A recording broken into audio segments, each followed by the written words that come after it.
dim sum food cart business na itinayo ni Kelvin. Awesome. Nagsimula ito sa maliit pero ngayon ay maunlad na ito. Dahil sa proyekto noong kolehiyo kung saan pinag-aralan niya ang takbo ng isang matagumpay na dim sum food cart business, nakita ni Kelvin ang potensyal nito bilang isang negosyo. Kaya naman, kahit fresh graduate pa lamang, lakas loob siyang sumugal upang magsimula ng sariling negosyo.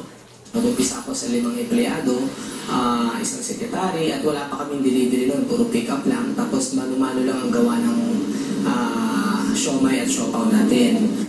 At matapos ang halos 5 taon ng pagtsatsaga, ngayon ay unti-unti na niyang nakikita ang pag-unlad nito.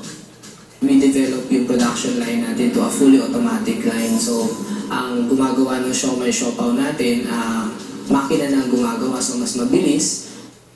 Sa pamamagitan ng sinimulang negosyo ngayon ay nais na rin bigyan ng pagkakataon ang iba pa na magkaroon ng sariling business, kahit sa maliit na kapital lamang.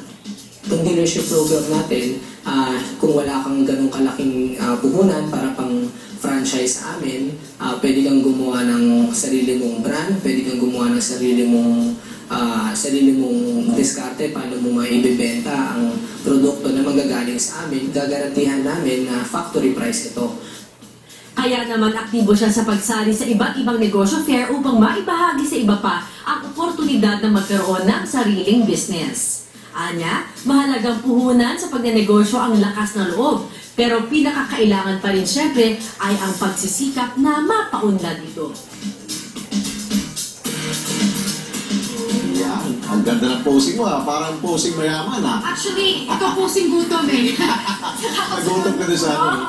Kaya mga kapamilya, ito ba yung lagi natin sinasabi, Pilipinas, aasenso na po tayo. 5 days to go na lamang po bago ang Grand Kapamilya Negosyo Fair. Ito ang tamang pagkakataon po para umasenso ang mga negosyante at mas gustong magsimula ng negosyo. Ayan, kaya makita-kita tayo sa August 14 and 15 sa SMX Convention Center.